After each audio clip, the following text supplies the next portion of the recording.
Did someone say fantasy? Get ready for another episode of Fantasy Football RPG with Mike and Evan. Let's get into the action. Good evening, good morning, good afternoon, good whatever time of day it is. This is another episode of Fantasy Football RPG. This is episode 101. If you want to hear the most despicable mock draft of your entire life, go back and listen to episode 100. But tonight we're going to break down the Big Ten, and we are joined by one of the smartest college minds that I have the pleasure of knowing, Chris. Please introduce Evan. No, but Chris, we're excited to have you. We got Evan on the show tonight. It's a big one. We are over the moon to have you. We're stoked to have you. Tell the people where they can find you, what you're working on, and some of your background, because you're super good at this, and I'm excited to learn a lot tonight. I appreciate you, man. Once that college guest gets here, I cannot wait to talk to them too, Mike. But you can find me at FFChrisB on Twitter every Monday nights on the One Foot Down Show, which is a college fantasy football podcast on the Fantasy and Frames channel. And then we got one more run of Mocking with the Stars before the season starts with Club Fantasy with my guy Gator J, man. One more to go. You got a lot going on. One more. You're crushing it. Enough, Mike. Yeah, I appreciate you. You guys are crushing it as well, Mike and Evan. Dude, so many things to juggle. One of those things is introducing Evan. Evan, you are amazing, beautiful. I love you. You never say it back. That's fine. But you want to talk about some Trophy Smack stuff real quick before we get into the action? You know, I think you just never let me say it back, Mike. So I love you, man. You know, this is the best podcast that I could ask for to be on. But Trophy Smack, you know, maybe at the end of the year, we'll have enough money in our account to be able to go get a Trophy Smack for best podcast that gets barely any listens. So, you know, we'll just be a little self-deprecating here and absolutely recommend Trophy Smack. It's time for home dynasty leagues, home redraft leagues, you know, work leagues, all of that. If you want to show your coworkers who is the best fantasy footballer in the office, you gotta go to Trophy Smack. And what code do they use, Mike? FFRPG. FFRPG, baby. Wonderful, wonderful. All right, news and notes this week. We don't have a lot written down. There's been some preseason action. Big thing, JJ McCarthy, we touched on it last week. He's going to be out for the season. So if you have Sam Darnold, would you sell him for a second, Evan? Yes. Heartbeat. Would you sell him for an early third? No. So that's he's worth a second. He's starting the entire season. Okay. Lovely, lovely. Is there any other news and notes you guys want to hit before we jump into the Big Ten? Yeah, Gardner Madsen was named starter. Yeah, Gardner Minshew named starter, Madsen named starter at Boise State, or are we just talking NFL stuff? You listen, whatever you want to talk about, we have an hour blocked off, and I'm just here to hang out with you. Whatever happens. Yeah, the Minshew stuff is great. I like him going there. I wasn't sure what was going to happen because AOC wasn't. I mean, he was bad. I guess you could say he was bad last year. He was he wasn't bad, but he was a top 30 quarterback. Top 35 quarterback. Yeah. Yeah. Take that. But yeah, I mean, for Devontae Adams, I like it, right? I'd rather have Gardner Minshew than Aiden O'Connell, I guess. He just supported Michael Pittman to a top 18 season. So if he can do that with Michael Pittman, imagine what he can do with Devontae Adams. And then what's the Boise State news? Oh, sorry. AOC supported Devontae Adams for a top 18 season too, right? And if Minshew's an upgrade. I think he was 18. On the dot. We were all expecting the transfer from USC, Malachi Nelson, former 5-star, to be the starter at Boise once he left USC. We're like, okay, I guess he's going to get playing time because there was the Miller Moss stuff there. Mm-hmm. And yesterday they announced that Maddox Madsen's going to be the starter and not Malachi Nelson. So for college fantasy players, C2C players, Devy players that invested in Malachi Nelson, he's kind of a burnt asset now, man. It's just completely over. Talking about the starter at Boise State, is he now, like, we expected him to get benched? Is this somebody that you want to go invest in, or is this just a flash in the pan? Not C2C, Devy, maybe CFF, like college fantasy wise, late flyer. I'll throw a dart, sure, but it's Ashton Jeanty or nobody else from that offense. God, love Ashton Jeanty, but all right, let's dive into it. Let's get into the meat and potatoes.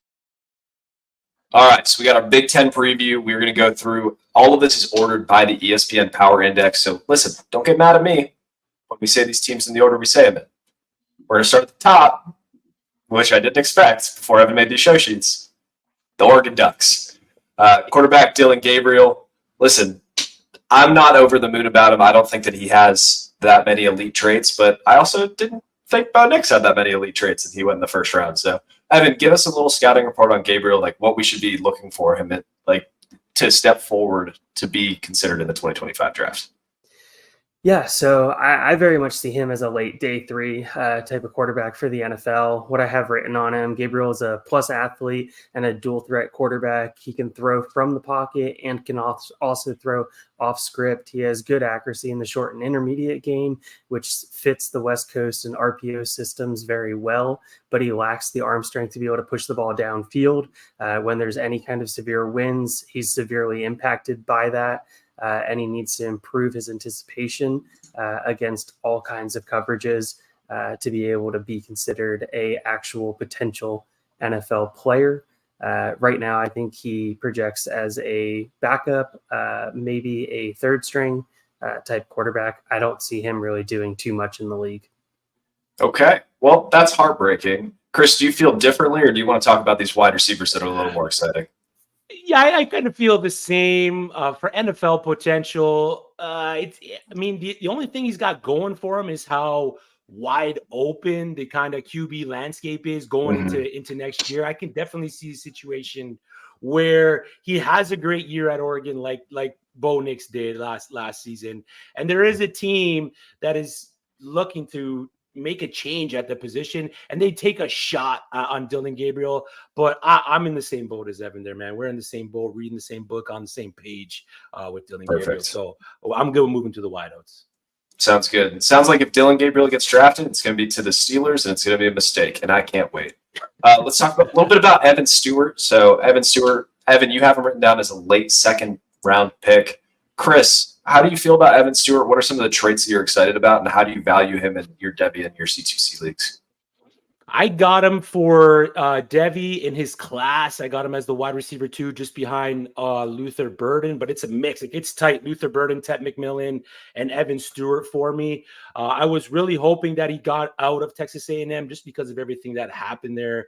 The year before this past season, with the controversy, we saw Chris Marshall get shipped out of there.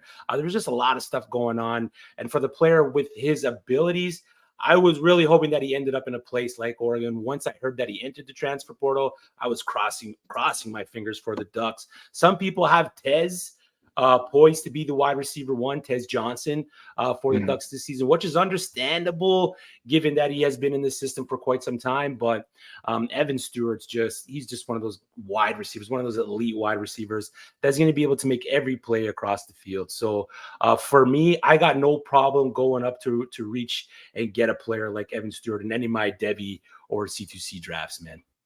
Okay. So do you feel a little bit differently with the late second projection? Do you think like a first round pick is in this like range of outcomes for him? If he has a great year, yeah, I can see it definitely, because what he shows on tape, he's going to be an athlete. When he goes to the combine, he's going to show out all those things that when NFL teams and dynasty managers really start to fall in love with these guys, that's going to raise his draft stock. Early second, I could definitely see he can creep into the late first if he has a just standout year with the Ducks. Yeah. Okay, sounds good. Evan, I know you want to just hammer down on this, but last time we went way over time because we just want to talk about everybody.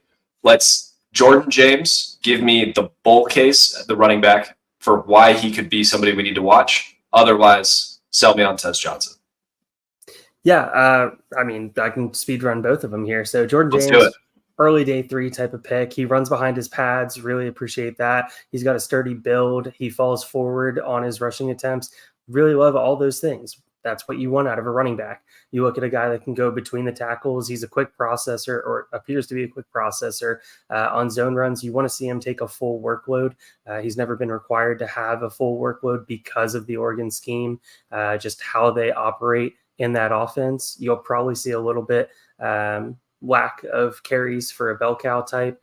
And then he doesn't have the true home run hitting speed. So that is a little bit of a question mark. I have him projected as a long-term backup in the NFL that has the ability to have spot starts.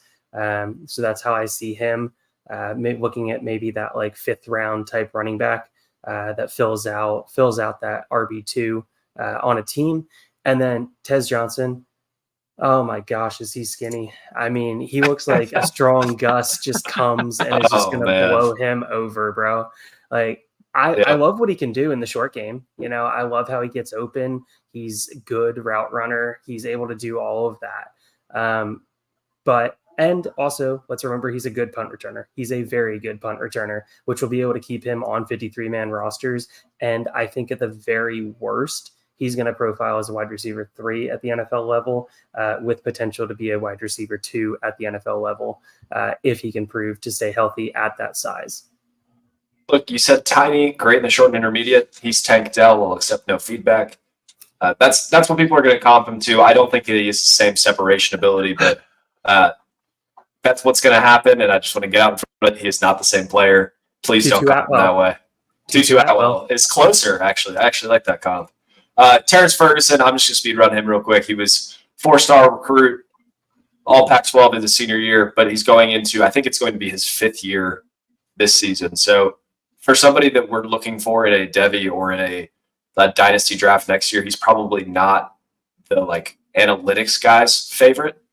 He's also probably a better blocker than he is a receiver right now, which is fine. So unless either of you feels very strongly about Ferguson, we'll move to Ohio State. Let's do it. Sticky hands. I like his sticky hands. Here you go. Yes. He's another one of those tight ends. He could have 5 catches for 8 yards and 2 touchdowns. Can't wait. Ohio State, they have, which second in the Big Ten, which I thought was interesting to see. Will Howard. Mm-hmm. Does anybody think Will Howard gets drafted before the 120th pick? CFL. No. It's CFL, yeah, round 1 pick. Yeah, USFL maybe. If you haven't been a C2C league, just enjoy the college points while you have them. Otherwise, yeah. He's a player you take like in the 15th. You know, you're not. I always approach C2Cs by treating the first 7 to 10 rounds as a giant Devy draft. So a player like Will Howard doesn't even see the first 12 to 15 rounds for me, man. Yeah. Great point. I'm actually in my first C2C draft right now, so I'm just going to be in your DMs because I keep texting Evan every day. Running back, doing well. Quinton Judkins and Trevion Henderson. Listen, Henderson would have been the RB1 in the 2024 class. It's a real bummer that he went back to school. They must be paying him an unholy amount of money. Evan, you have Judkins ahead of Henderson for the 2025 class. Do you view them both as like elite prospects that can lead a backfield, or do you view obviously you have Judkins higher, but what's the key difference there? Yeah, they can both lead a backfield. It just Judkins passes the eye test a little bit more than Henderson. He's stayed healthier than Henderson, which is always a plus out of your running backs. He did it in the Lane Kiffin offense down there. Now he's going to Ohio State, which I honestly appreciate both of them being in the same backfield together because it's going to save the tread on their tires. They're going to both be able to be as efficient as possible by being as rested as possible, which is just all kinds of bad news for every Big Ten team that they play this year. You look at the two of them along with Will Howard. I mean, this could be a team that has 60 rushes, a la Michigan last year against Penn State. So, got it. It's going to be disgusting. Moving on down, they don't really have a wide. Or sorry, I scrolled down to Penn State. Amika Ibuka exists. Yeah, they do have a wide receiver. Yeah, there's no wide receivers from Ohio State. Like 5 of them. Yeah. We're going to hammer on Amika Ibuka. In our early 2025 Dynasty rankings, I had him much lower than Evan because I'm worried that Jeremiah Smith is going to come in and eat his lunch. Chris, is Ibuka a first-round pick, a second-round pick, a third-round pick? Like, what does he need to do to solidify his stance in this class? You just got to have a solid year like we've seen out of Ohio State wide receivers over the past, 2, 3, 4 years. So for me, he's the wide receiver 1 in Ohio State right now. Jeremiah Smith is poised to be a starter along with Carnell Tate, but all Amika Ibuka has to do, have a solid year. It's going to be tough with the quarterback that he's got, but just have a good enough year because you have the traits. It's already shown. What you can do is already on tape. Don't suffer a big injury. Show that you're coming out working hard every play. Show that you're blocking on tape. Refine and just get better at your routes. Be a good team guy. And there's going to be no reason why Emeka Egbuka can't garner first round attention, man. To me, he's going to be the guy for Ohio State this year. As good as Jeremiah Smith is, as good as Carnell Tate is, as good as Brandon Inniss is. Even Brandon Inniss is an afterthought at this point in that offense. You're going to invest in Emeka Egbuka. I have a lot of Emeka Egbuka, and I'm going to continue to invest in Emeka. Chris, do you see him as a legit 1B in an NFL offense, not a 1A? Because I very much do not think that he is a 1A. Very much think he's a 1B. Yeah. He's. Okay. I got him as a 1B as well. I can't see him going into a team and being the guy in the NFL, but he can definitely be that Devonta Smith type player beside a player like AJ Brown, right? Go into a team like that and just dominate the other side of the field while you have that 1A playing oppo you. That makes a ton of sense. Tight end, they have a converted wide receiver, G. Scott Jr. Not really turning any heads though. So let's move on to Penn State. Drew Lar, after all sorts of buzz that he's first round pick. 2023, he showed that he is not a first round pick unless something drastically changes. He plays like Josh Allen if Josh Allen realized he was mortal, which that's a giant red flag because Josh Allen's big thing is that he's Superman. So I love the idea of Drew Lar. I don't think that he declares after the season unless he absolutely lights it up, and I don't think Penn State's looking to light it up. So, Evan, do you have thoughts? I mean, I know you're a Penn State fan, so do you have more analysis to provide on the Lar front? We'd love to hear it. The wide receivers suck for Penn State. They are so bad this year. They're a tight end factory, though. Like we are Penn State. Like that, they are just putting out NFL tight end talent, and they'll continue to do that. They've been putting out NFL running back talent. They don't put out NFL wide receiver talent, and because of that, their quarterbacks have always had to spread the ball around. They've always had to do whatever they can. He can run, he can evade, he can make moves in the pocket. He's really hard to bring down. Looking at defenders trying to bring him down, especially free blitzing linebackers, almost reminds me of what you saw with Roethlisberger in the NFL. You can just kind of see him just kind of shrug off linebackers, and you're like, holy crap, like that's a 6'4", 6'5", 240-pound linebacker coming downhill at you. And he didn't take you down. You just said, nope, sorry. He recognizes the blitz relatively well, understands defensive coverages, which I really appreciate. They're supposed to be giving him more control of the offense, which will be really interesting for me to see this season. Is he able to make those right audible calls at the line of scrimmage, be able to develop that portion of his game? And he has a cannon of an arm. He just, for some reason, just doesn't push the ball downfield well. And I think it's because he's had a cannon of his arm, so he relies on it so much that he just gets lazy with his arm, lazy with his shoulders, aligning them, lazy with his leg drive. You just look at all these things that it's just like, oh, you've had this cannon for so long that you just realized you can just beat defenders with it. Yep. Luckily, when he gets lazy with his stuff, it doesn't really impact him in the weather because Penn State's always sunny and shiny year round. There's one thing I know about Happy Valley. It never rains. It never snows. It's a perfect place for a quarterback with bad mechanics to go. Never have a whiteout game in the snow or anything like that. That would be ridiculous. Why would that happen? Moving to the running backs, we should be excited about both of these guys. So Nick Singleton was everyone's heartthrob in 2022. He had almost 7 yards per carry, over 1,000 yards. And then, Evan, what happened? Did he forget how to football? Katron Allen, a little bit of a step back. He was dinged up most of the year, which Penn State kept under wraps, which is interesting because they said it was lower body injuries, not just an injury. Yep. There's theory that it was a hip and an ankle, which try running with a hip and an ankle that's hurting. It doesn't go super well. But he's also a kick returner, which is awesome for NFL teams, especially with the new kickoff rules. You're looking for guys that can be able to see holes before they open up and have the speed and athleticism to absolutely just take it to the house, which is what he is. He's a running back that can take it to the house, runs with speed. Kick return is going to keep him on an NFL roster. Yeah, I mean, he should make a freaks list. Again, if he didn't already, if I'm thinking about that. I mean, he's going to Give it a quick Google. He's going to test well at the combine, which is going to rise him up draft boards. I can already tell you that. People are going to be like, oh, he's a Penn State running back. Oh, he tested well. I mean, they're just going to reminisce back to Saquon, and he is not Saquon. Do not take that in any way, shape, or form. He is not that type of running back. Evan said Nick Singleton is Saquon. But he's very good, and we want to see durability this year. Like I said, banged up all of last year. We want to see him healthy and return back to what he was his freshman season. Yeah. I like the two guys after him, man.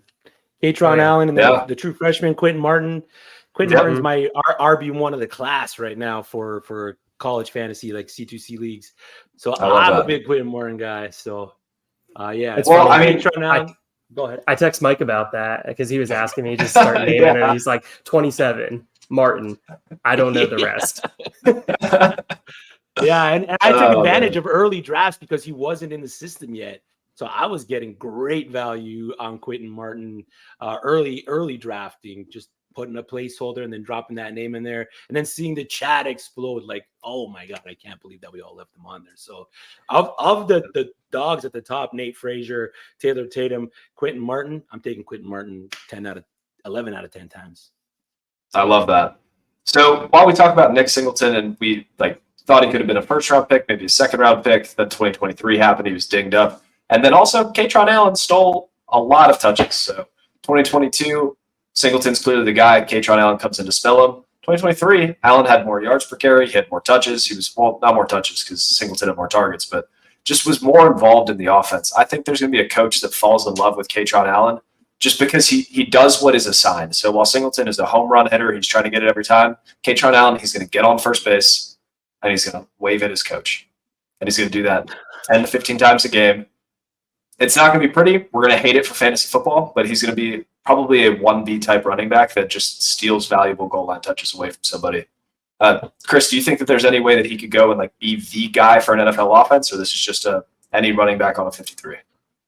In the right situation, he might be able to be the guy for an NFL offense, but no team's going to draft him to have that role, right? So he's going to need a lot of things to fall into place for him to be the guy. I don't think a team will draft him to be the guy for their team. So to answer your question, I'm going to go maybe.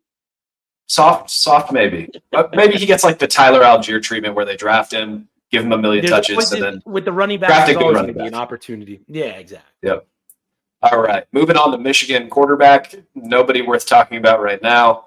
They have Donovan Edwards. Come on. He was open for you, Mike. Whoa. Mike, we're just going to skip over Tyler Warren here?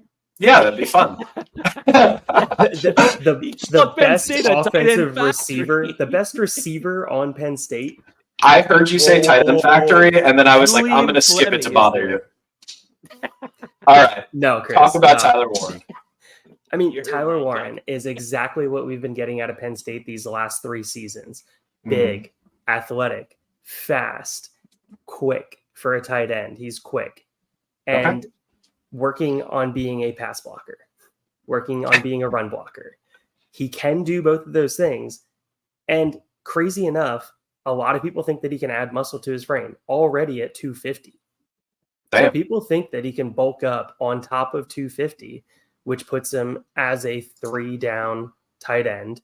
He has yak ability because he just breaks every DB's arms when they try and tackle him. He pushes their head into the ground. He says, get off me. And he'll take a shot for his quarterback. He'll go and just make a play, expose his ribs, and be able to take the helmet right to the ribs, get back up, and be like, let's do it again. All right. Sounds lovely. It sounds like he's going to be one of the tight ends that floats around tight end 10 to 20 for 15 years. And we're just do I draft Tyler Conklin this year? All right, well, maybe I'll finally take the plunge on Luke Musgrave. All right. Now it's the time for Robert Tonyan. So can't wait. All right, moving on. Let's talk about the real tight end factory, Michigan. It's not a deciding factor. Yes. They just have one. Marlon But Klein, baby. I'm gonna skip over. I'm gonna skip over quarterback and wide receiver because if you go to Michigan looking for a wide receiver, you're in danger. Come on, talk you're about Colson killing me, Loveland. dude. We're doing 2025 prospects, all right? I know they have good ones for later. Okay, sorry. Yeah. But Colson Loveland, I mean, he's most people's tight end one in the class. I will be honest, I like him. I don't love him. I like him. I think that he's pretty solid. Like he is able to use his role as a 3-down tight end. He's able to manipulate the middle of the field. He's able to sit down in the zone. Like he has a firm understanding of the game, which is awesome to see from a college guy. But I watched Brock Bowers right before him, and it kind of ruined my day. So, Chris, how should we feel about Colson Loveland? Is he somebody that should be on our dynasty radars, like for a first-round dynasty pick or second-round dynasty pick? Like how high are we talking about Colson? Yeah, first round dynasty pick, absolutely not. He's not that type of player that we know Brock Bowers was coming into this season, Kyle Pitts before him, and any other real tight end that is a wide receiver on their college football team. Colston Loveland's just not that guy. He can be that Ben Sinnott type of player for you as a dynasty manager. If he gets that day 2 capital, second round, third round in the NFL draft, lands in a decent situation, absolutely you're going to want to invest in a player like Colston Loveland. So I don't hate that the day 2 draft capital that he could get. He's going to be probably the go-to guy for Michigan this year. If he can put together a solid year, put it together at the combine, absolutely, man. Day 2's in it. You should be excited for Colston Loveland. Love it. Evan, pour a wet blanket on the rest of our evening. Talk to me about Donovan Edwards and your feelings about him. What do you mean a wet blanket? I mean, he's a former Gatorade Player of the Year in high school, former 4-star recruit. Everybody loves his home. Give me your feelings. Give me your feelings, not the statistics. I need a seeing eye dog to get through the hole.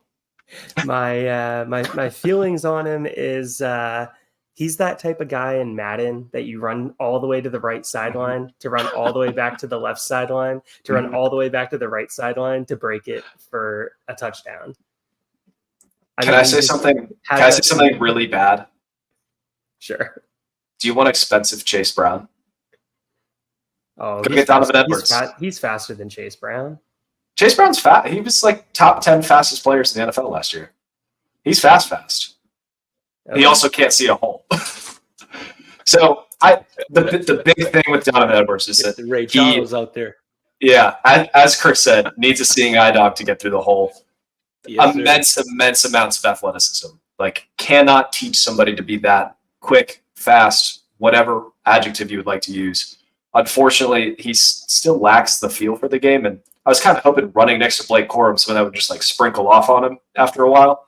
But like Blake Corum's not a supreme athlete, and he was the lead dog in Michigan for so long.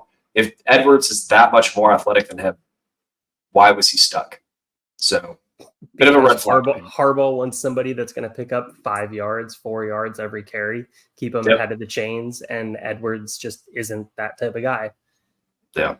So if he gets the draft capital that his combine and his tape and his performance should give him, we're looking at like late third, early fourth. Maybe he slides to the 5th round and we're all shocked. At that point, we're looking at the opportunity for the backfield. If he goes somewhere where he's stuck behind Breece Hall, like that's tough. He's kind of buried. If he goes somewhere where there's not a supreme starter there, like he goes to Las Vegas next year, now my ears have perked up and we're talking about a second round of dynasty drafts. Do you guys feel differently about Edwards at all, or that's kind of the situation? Yep, and same situation for me. Yep. All right, let's talk a little bit about USC. It is still wild to be the Big Ten realignment. I'm reading names and I'm like, that's not right. Wait a second.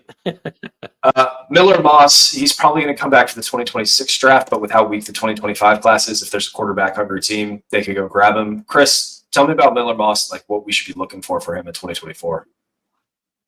As an NFL draft prospect, probably not going to be looking at too much. Dynasty managers, he's going to be that quarterback that goes into the back end if not undrafted in your rookie drafts, unless he puts together a Joe Burrow-esque type season when Joe Burrow was at LSU. Miller Moss is just going to be simply an afterthought for me. The offense is great. They're going to put him in opportunities to pass the ball around the field because the defense is so bad. But Miller Moss is just someone that I don't really want to touch for NFL fantasy football dynasty reasons. He's a no-go for me. He's that fourth round quarterback that you just take a shot on. You're like, he is a leader. Yeah, he's a leader. I mean, he's going to be a high character type of backup quarterback that's going to be in the locker rooms. Maybe he gets an Aiden O'Connell type season. Can't wait.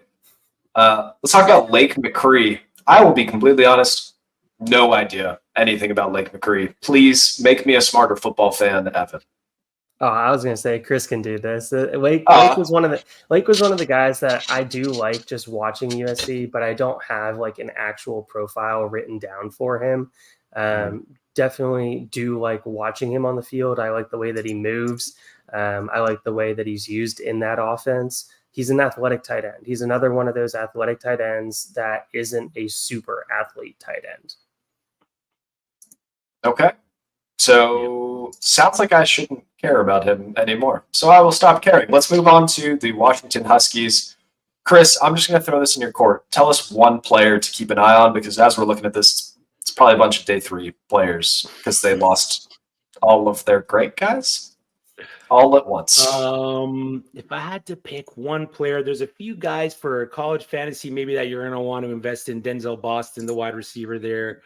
Quarterback wise, it's no one really in that quarterback room. Running back wise, no one really in that running back room. And tight end wise, no one really in that tight end room. So wide receiver, I mean, these guys, they're gonna have to come out and just have an record-breaking season to get noticed in the NFL. Denzel Boston this year, maybe. You got Giles Jackson. Another maybe. So it's not looking Hunter. Good. Jeremiah Hunter, the transfer. Yeah, I mean, there's another possibility there. But again, like for NFL dynasty managers, it's really not an offense that I can see a whole lot of first and second round rookie draft capital being invested in going into next year's drafts, man. Yeah, totally agree with that. Jonah Coleman's one that intrigues me at running back. He just reminds me so much of Dylan Johnson, which we see how that played out this year and this past draft cycle. I mean, this guy's just a bowling ball. Like, that's exactly what he is. He's a bowling ball. He just bounces, falls, like just gets pushed like for another 3 yards because he's just like, I'm so much larger and thicker than everybody else on the field here that I will just bounce off of everybody that I can. Yeah. And he doesn't fumble, which is always a positive. We'll take a big guy that won't fumble. But that was very depressing. So let's talk about a more uplifting offense, the Iowa offense. I'm going to give the same advice that you could have given people for the last 30 years. Draft the tight end. Don't draft anybody else. Questions, comments, concerns? How do you pronounce Luke's last name? Leachy? Leachy? I was going to say, I actually haven't watched Iowa in a while because I always just get so depressed every time I watch an Iowa football game. It makes me want to go back to cracking a 6-pack for, just the first half. So lovely. First half of the first drive. Yeah, right. Offense. Evan, I got to tell you, this isn't nearly as fun as the SEC one where we were like, day 1 prospect, day 2 prospect, day 1 prospect. And now we're like, the SEC has a lot of talent. Iowa, nobody. Wisconsin, nobody. Well, and that's the thing. The Big Ten is so top heavy with especially 2025 guys. I mean, it's crazy the disparity in the Big Ten. You look at the top 4, top 5, top 6 teams in the Big Ten comparatively to the SEC. I think the SEC has them beat, but not by much. But you look at the back end of the Big Ten versus the back end of the SEC. I mean, there's no question. The SEC absolutely just stomps them hand down. Well, all right. So we already covered it. Wisconsin, nobody. UCLA. Somebody sell me on TJ Harden. Somebody make the case. Like, you are his agent. You are interviewing with an NFL team. Why should they draft TJ Harden? They shouldn't. He should just go play in the Good agent, USFL. man. Just go play in the USFL. Just go let them pay for your grad school. Just go to grad school somewhere, let them pay for it. Get some good medical insurance out of it. Oh, keep man. playing football. Yeah, no, he's not it. You are so mean. Carson I'm not Steele, even on the other hand, that man was it last year. He was the truth. All right, so I went ahead and I pulled up the 2023 Nebraska Cornhusker stats that I could find somebody for us to talk about. No, they're absolutely atrocious. The quarterback situation was so bad for Nebraska last year. They brought in Jeff Sims thinking that he could be somewhat decent, and that was a horrible experience. Absolutely horrible. But Cornhusker fans have a lot to look forward to. Dylan Raiola looks like the truth right now. True freshman quarterback that looks like he's going to take the reins from day one, has a chance to be 3 seasons and come out as after his true junior season.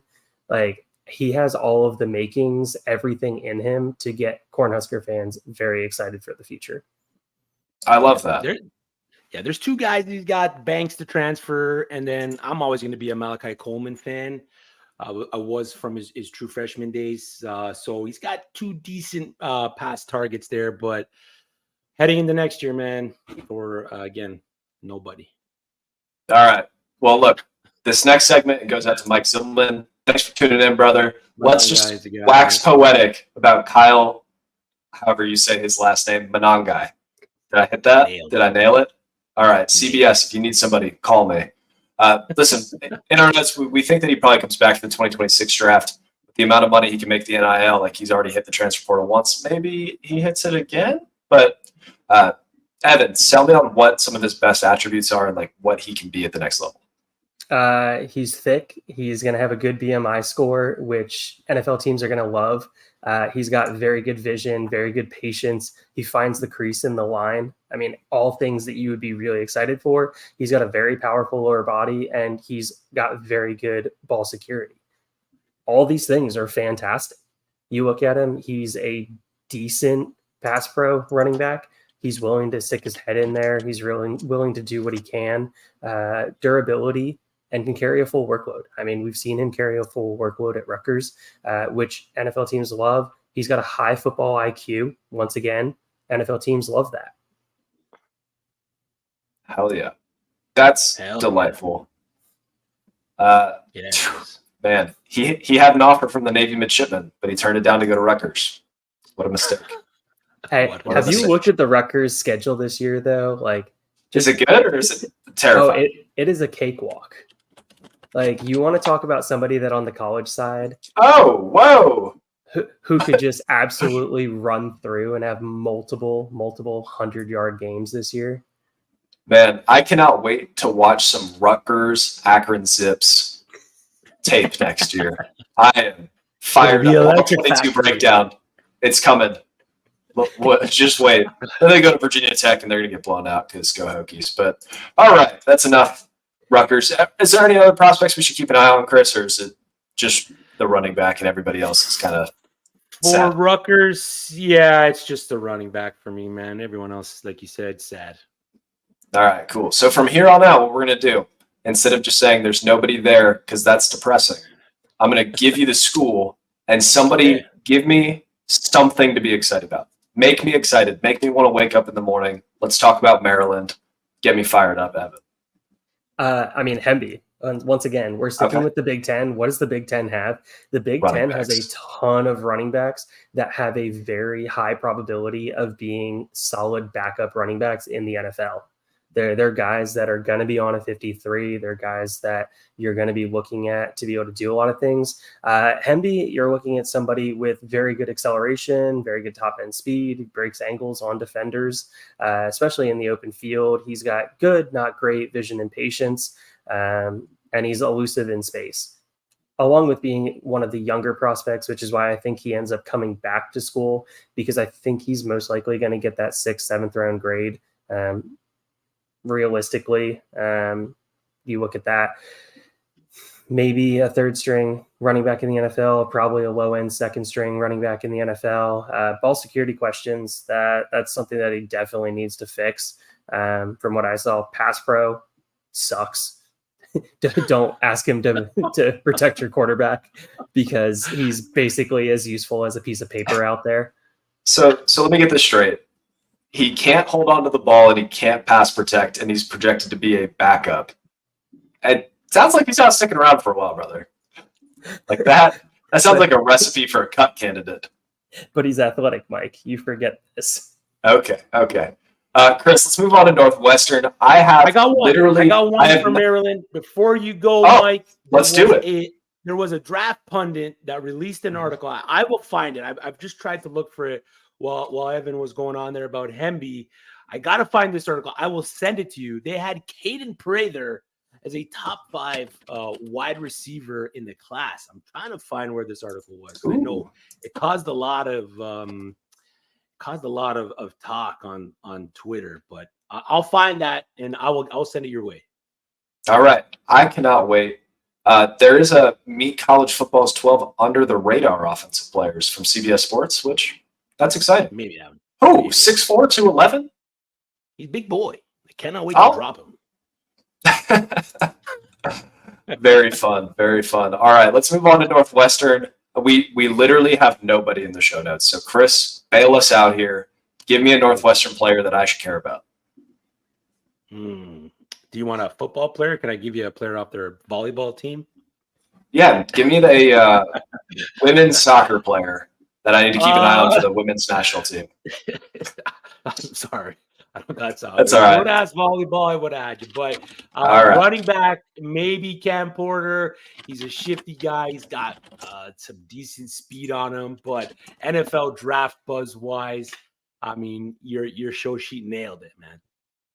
All right, that is very unfortunate. I'm even going through normally Northwestern has an offensive lineman that I'm hot and bothered by.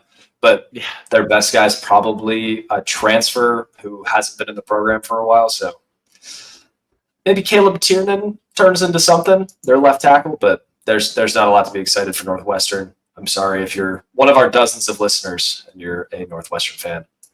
Cam Porter still exists. So that's guy Joseph. He gets it. Cam Porter. Joseph gets it. Let's move on to Purdue. All right.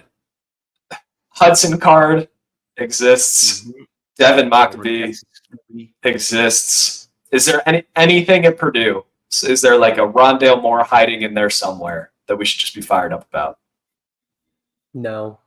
Dang, Purdue's gonna be one of the worst teams in the Big Ten. I think ESPN has that power ranking wrong. I think they're gonna be right down there with Indiana. Their schedule sucks too, man. Oh, dude. It sucks. It's so bad. Yeah. All right.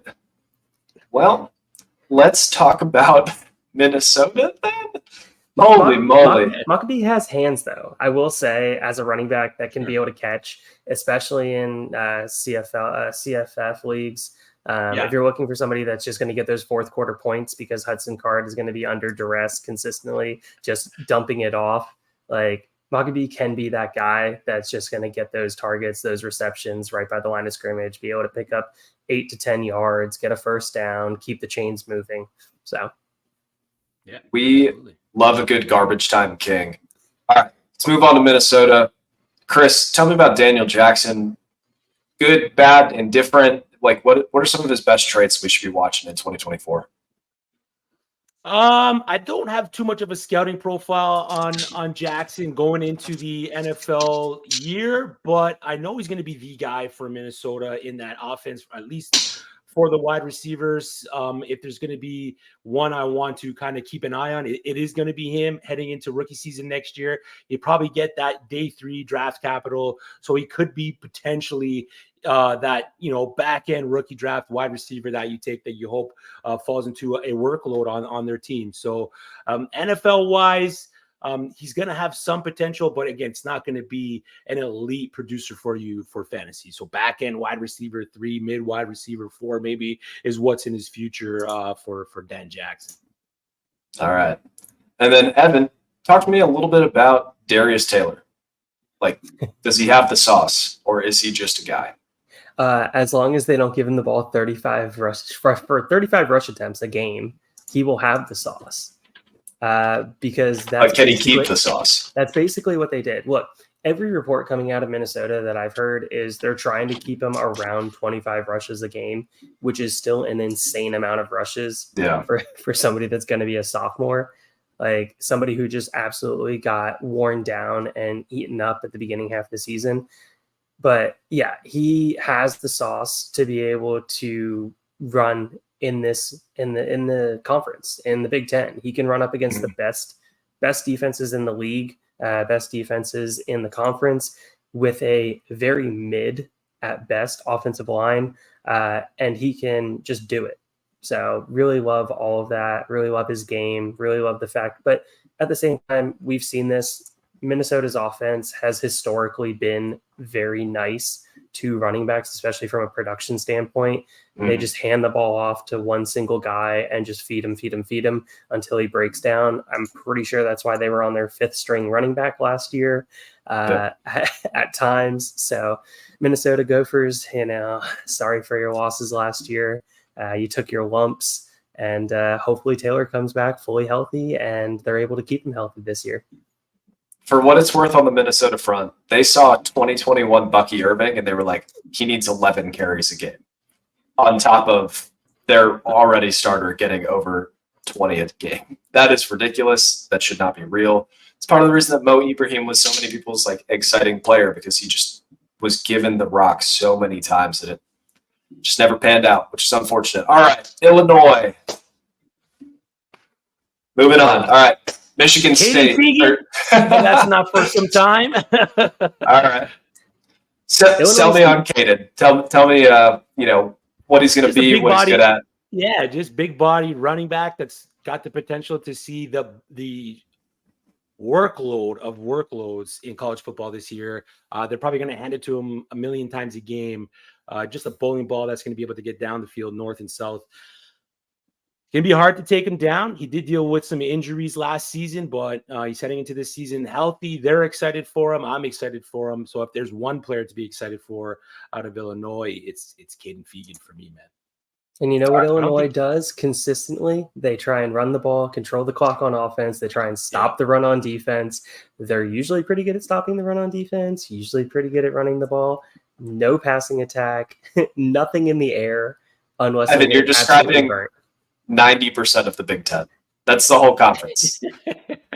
And that's why we love the Big Ten, baby. We love the Big Ten. Always bet Iowa unders. Michigan State. Let's talk a little bit about Nate Carter. So you put in here that you think he goes back for the 2026 draft, Evan. Is that just because you don't think he gets a good enough declaration, or you just think he needs a little more time in the crock pot? Yeah, I don't think he's going to get enough national exposure. I think the grade that comes back when it comes draft season is going to be a little bit lower than he's going to want. I think Michigan State knows how valuable he is to the offense. So if they are going to spend any kind of NIL money on anybody, it should be Carter. He's the very clear best player on this offense right now. Aiden Childs definitely has that ability to become the best player in this offense, but he is incredibly raw. There are going to be a lot of growing pains. And what helps a quarterback to be able to develop and be able to ease him into it better than a running back that you can depend on? And that's Carter for this offense. Yeah. Downhill style runner, going to keep you in front of the chains. He's not going to go backwards. Good in pass protection to be able to keep Childs upright. So that's going to be huge because their offensive line, I'm pretty sure, has a ton of transfers on it.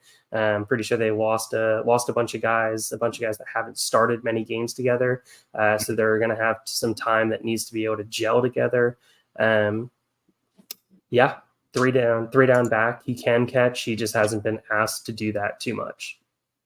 Yeah, my only worry for Nate Carter is the guy behind him in Lynch Adams, the UMass transfer. Saw 235 attempts last year, over 1,000 yards. Only had the 24 targets, 20 receptions. But if he can get involved in that running game for Michigan State, there could be a situation where they just cycle the two of them, and then it just sinks his value. I'm excited for Nate Carter too, but Kayron Lynch Adams is might maybe that is a problem, but might be a problem for Nate's Carter production. All right. It's good to know. Real quick, we're going to just chat about the tight end there. So Jack Veling, he's on the watch list for the Mackey Award, which is super cool. If every tight end from the Big Ten wasn't already on the watch list as well. Transfer from Oregon State. Hasn't really like broke out production wise, but somebody tell me, does he have the sauce, or is he just somebody that maybe he makes a splash at some point? Wait, he comes over with the same scheme with a quarterback that he was able to get some practice reps with. So he's going to have that rapport, which I think is going to bode really well for early season production for him. So I think that's really good. You look at him, he finds slots in the zone relatively well. So definitely appreciate that. Strong hands, good work ethic, toughness to go across the middle of the field, staring down the barrel of getting absolutely smacked. And he has a vertical threat. He has more speed than most of the tight ends in the Big Ten, in my assessment. Chris, do you agree? Okay. Agreed. All right. Last and least, we have the Indiana Hoosiers. Is there anybody with a pulse for Dynasty? I'm just gonna Hoosier over here. Just okay, all right. Well, let's take this last little bit. We'll open it up to the whole Big Ten, and just each of you take a prospect that you are excited about that people don't already know about. So don't talk about Jeremiah Smith. Don't talk about Nick Singleton. Don't talk about Zachariah Branch. Tell me about somebody that people should know, but they don't know him yet. Evan, I know I'm throwing this to you quick. Dante Moore. Okay. I absolutely love Dante Moore. You know, I loved his high school profile. You look at a guy that was a multiple year starter in high school with heavy production. He is what every coach raves about as a high school kid coming out, went to UCLA, had multiple starts at UCLA, didn't look bad at UCLA as a true freshman. You think about some of the games that he was playing in as a true freshman. You think about the learning curve going from high school to college. It's a giant learning curve. Regardless of what anybody tells you, it is a giant learning curve. And he took it with poise. He took his lumps and he moved on from that program and went to Oregon. And I think it really says something of his maturity to be able to say, okay, I want to go to Oregon. He originally committed to Oregon before going to UCLA. So I think that's huge on top of it as well. And he knows that Oregon is going to be a scheme that very much fits what he wants to do, how he utilizes his game. So I absolutely love Dante Moore. He's a guy you're probably not going to see much of this year unless you get some Oregon blowouts and they end up putting him in the game in the fourth quarter. But that's a guy for next season that I am really looking forward to.